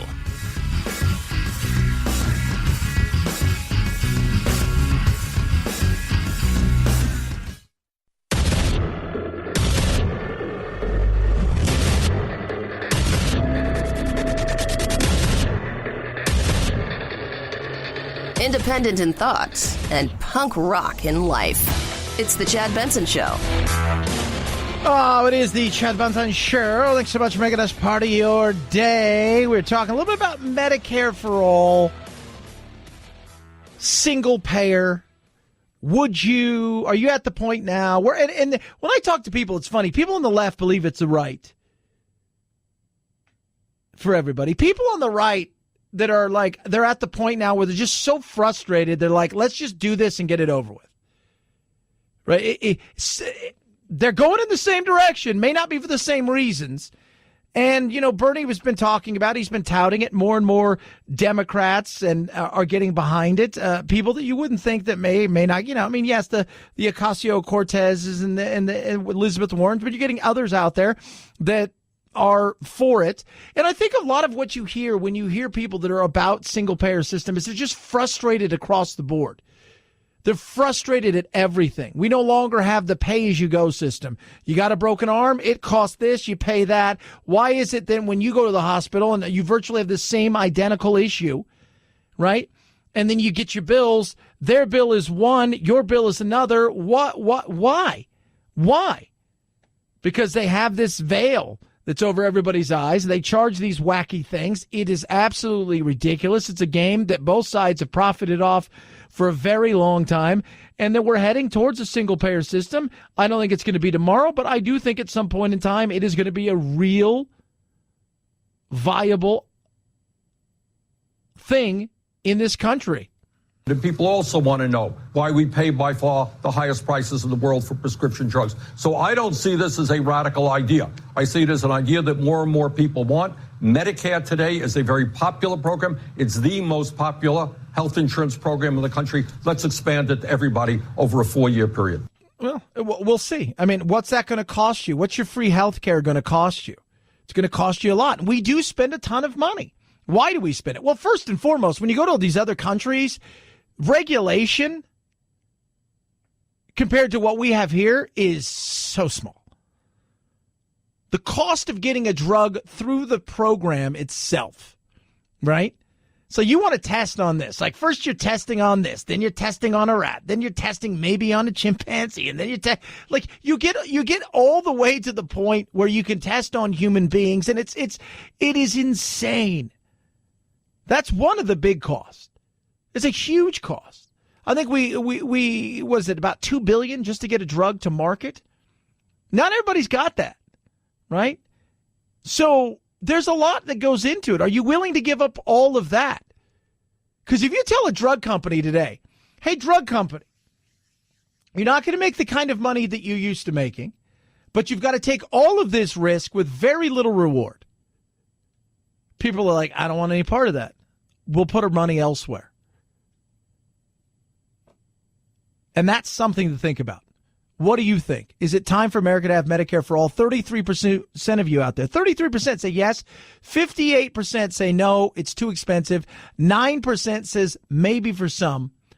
And that's something I think we could talk about, the maybe for some situation where maybe they let you opt in. Look, if you want Medicare for all, this is what you're going to pay. This will be your taxes, the whole thing. If you want to get your own and supply your own, then this will be your taxes, and you could do it through whoever. I mean, there may be that. Maybe everybody over 65 and everybody under 18 gets Medicare for all. There are going to be some opportunities out there for people to explore this, politicians to go deeper into this. And you would think if you're the medical industry itself, if you are the medical industry that supplies not only the drugs, right, the big pharma, but also all of the other stuff that goes with it, that you would be working a little bit harder to start cutting those costs. Or you see the writing on the wall, which may be happening, and you say, you know what, we better feed it this trough because eventually this trough is going to be empty. So let's get full while we can. 323-538-2423 at Chad Benson Show is your Twitter. The big debate about guns is out there in a different way. And it's the 3D gun now that is coming into light. The 3D gun. What is this 3D? We can print a gun now? Yeah, we can print a gun. You can print a lot of stuff, right? You're going to be able to print a lot of things in the future, including homes and all. You can't print 3D towels. It's just not going to happen.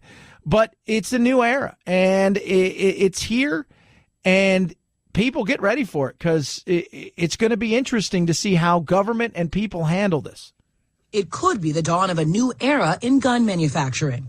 Starting as soon as Wednesday, people will be able to use 3D printers to make their own weapons and weapon parts. No background check required. This after the government settled a lawsuit last month with the nonprofit group Defense Distributed that will allow the posting of 3D printable gun plans online, a move that's triggering a debate about public safety and national security. I'll be honest, I have an issue with some of this, to be able to print with a workable gun to go out and to potentially do something with no background check. It's going to be interesting to see how this happens, right? It is. It's going to be very interesting to see how this happens because one of the big things, especially for, guns rights advocates and people who are for more gun control is, we've got background checks. We need to have more, this, that, and the other. The fact is, if you got the money, it's not cheap. It's not like you go out. It's not like buying a printer at the store that you go, these things are expensive, but you will be able to do this. And that is interesting. And that to me is something to think about. Country has a gun violence problem. It has a mass shooting problem. It has a suicide problem. And now it has a do-it-yourself downloadable guns that will supercharge this crisis and lead to more senseless tragedies. Well, slow your roll. Senseless. Are there not senseless tragedies? Like, hey, that was a good idea. That was some common sense right there you used in that tragedy, what you did there. No, come on. And we have a violence problem, but violence isn't the gun. Violence is the tool of the person who has a problem. That's the problem. We need to address. It's funny. We always address the gun. It's your fault. And it's like, what? We never address, why did you do this? That's the thing we need to address. Right?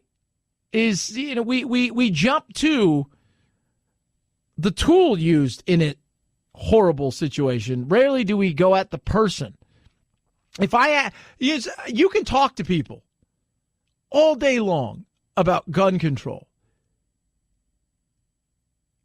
Rarely will they tell you the name of the person who caused Virginia Tech, who was part of Parkland, who, Columbine. They don't know the names. They just are mad at the guns as if the guns caused those people to do something. So we always forget about that part in the whole equation. But it is an interesting thing now that this is an opportunity for people to, as of tomorrow, to print yourself up, if you've got a 3D printer, your own gun. The group's founder, Cody Wilson, has built a website where people will be able to download plans for a handgun he dubs the Liberator, as well as digital files for a complete Beretta M9 handgun and other firearms. Wilson's legal battle began after he posted handgun blueprints online in 2013, leading to a demand from the State Department to take them down because they could violate a law regulating the export of defense materials, services, and technical data like blueprints. And then you have to ask yourself, too, so there are a lot of places that have 3D printing, right? So you want to print your own gun. Are they going to be required now to get all of your name and your data and everything to say this person wanted me to download a 3D gun for them? Maybe. Well, are they going to be required to make sure that you have a background check unless you buy your own 3D printer? And the cost of a 3D printer is going to run you into the thousands and thousands and thousands. These are things that, people are going to be asking. And it's a very interesting question because we all want our freedoms, right? And I do. I want my freedoms. But people like to do nefarious things, and having the opportunity, whether these things are really good guns or not, whether they're practical or not, a lot of people we can talk about this all day long, but the reality is it's here now, and you're going to be able to print up all kinds of stuff. The June 29th settlement will also allow Wilson's site to post online plans for an AR-15 lower receiver, a key component of the gun. Gun control advocates fear these firearms, made almost entirely of plastic, would be untraceable and impossible to regulate. Yeah, and therein lies the big issue that I think a lot of people are going to. And I've talked to some friends of mine who they love guns. Right? That's their hobby. I hit a lot of golf balls. I play a lot of golf. That's kind of my hobby. That's the thing I like to do. It's kind of a passion of mine, and we were talking about it, and there is some worry because their big fear is what's going to end up happening is somebody's going to do something stupid. Then it's going to bring more attention to it, and then they're going to focus on us. And that's the frustration that they're going to have. And I get that, right? I think a lot of people get that. Every time somebody twists off and does something horrible, they come right at the people that have done nothing wrong and blame them for the tragedy. And that's frustrating. The co-president of the Brady Campaign to Prevent Gun Violence says these hard-to-detect guns would be a national security threat, making it easier for terrorists and people who can't pass criminal background checks to get their hands on dangerous weapons. Adding, I think everybody in America ought to be terrified about that. I don't know if you should be terrified about that. But that's how you catch everybody. You should be terrified. So whoa, you should be terrified. I think you need to be terrified. But you can show some concern and have some serious questions about that. And some of the questions that are being asked out there is how good are these things at all? Because you see videos And every time they show you a video, they show it's working and it looks like it works just like a real gun. But then there are other people you talk to and are like, yeah, slow your roll. But experts like Lawrence Keene, Senior Vice President for the National Shooting Sports Foundation, say 3D printed guns would have to include metal components to function, and because federal law requires it. Even with those metal components, the guns would not work well. The truth is that they don't. Many times they fail after a single shot being fired. They break. They're not very durable, and they really don't work. Yeah, but if you're only using it to try to do something bad, because a majority of people, 99% of them, are just going to use it to try it once or twice, realize it doesn't work that great, and that printing is not to the point yet where it's going to be functional and exciting and neat, then it's no big deal, and you move on with yourself, and then they move on to other stuff. But if you're looking to do something maybe nefarious, and you're only going to use it once, and you're going to ditch it, and that is the fear that people are going to have. And I get that, and I think it's fair to ask the question about these things. I think it is fair to ask the question about, are we there? Are we ready for this? I'm not looking for a ton of regulation, but I'm looking for some common sense in some of this. And is it not fair to at least ask the question? I'm all for freedoms, and that even means stupid people and bad people. But the problem is stupid and bad people tend to ruin everybody else's freedom. 323-538-2423 at Chad Benson Show is your Twitter. I invest. You should too. Investing is great. It's smart to do. And one of the things that I've invested in for a while is the cryptocurrencies. And I think I got into it at a time when it was it's still in its infancy, but it was embryonic at that point in time. And we really weren't sure what we were doing, and we were lucky. A lot of other people have been extremely lucky and profited in ways that are just absolutely amazing. You could be one of those people, and there's a great thing that's happening out there. There's knowledge out there. And Tiki Tuari from the Palm Beach Letters put together a course for people like you who are interested in cryptocurrencies, not quite sure how to do it. Well, guess what? Now you can find out how to do it in a way that will teach you pretty much everything you need to know to make a real smart, educated decision of whether or not you want to be a part of this. All you have to do is check out his course right now. And I think everybody should have something, even if it's just $100 in cryptocurrencies, because it is the future of investing. Check it out today at AmazingCryptoClass.com. It's AmazingCryptoClass.com. He's a former Wall Street guy, hedge fund guy. He's going to teach you the ups, the downs, the ins, the outs, the where do you buy them, how do you buy them, how do you use them, do I have to have a farm, what's a blockchain, all of those things. He's going to teach you. A farm, yeah, you'll figure it out from there. He'll teach you those things. You can make an educated decision, learn, and then hopefully earn. Go to AmazingCryptoClass.com. It's AmazingCryptoClass.com. We got your useless fact of the day straight ahead. Chad Benson Show.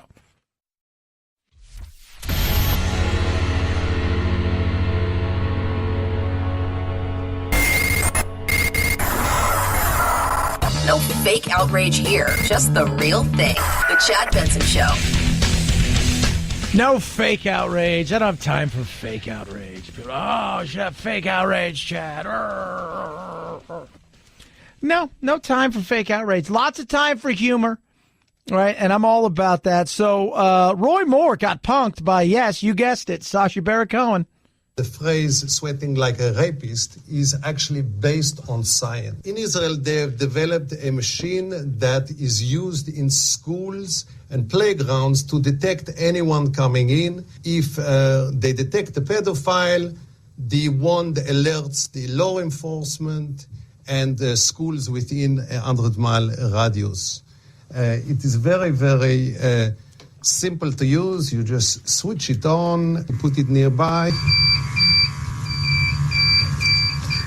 So he's got this little machine, and, it's like a Geiger counter, sweat being like a rapist. And, of course, Roy Moore went through all of this, underage girls and all of these kind of things. And he was really going at him. And Judge Moore, well, he caught on. I've been married for 33 and never had an accusation of such things. I am not accusing you at all. This is then, if this is an instrument, I'm not a pedophile. Well, I don't know. This is 99.8%. Well, it is not saying that you are a pedophile, of course not. I am simply cutting this conversation right now. No. Thank you. Have you been nice? I been support Israel. I don't support this kind of stuff. Thank you. No, So, and I have a feeling it's only one year of shows that they're going to be able to run here because everybody's caught on by now that they're going to get Sasha'd, if you will. And I'm not going to do this anymore at time. And it's funny how far he can get some people to go. And, Roy Moore seemed to catch on pretty quick there and turn around and walked away. And other people, they stick around through the thing. And I'm still, if you're so far out of pop culture that you don't even know who Sacha Baron Cohen is, and they catch it, well, they do him up. They don't do him up that much, right? They do him up enough. You could still recognize that somebody is not what they're portraying to be. And if they come in saying, look, this person's not, this is just a disguise, that'd be one thing. You can kind of get away with it. You could talk around it, but he's coming after you and you're getting got. You got gotted by Sasha.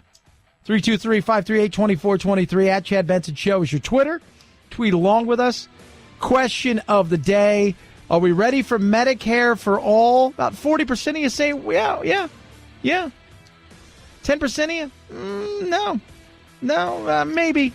50% of you, no, too expensive. Take the poll at Chad Benson Show. Your useless fact of the day. While they're different colors, Fruit Loops all taste the exact same. Ponder that. Have a good rest of your day. Night, Jack.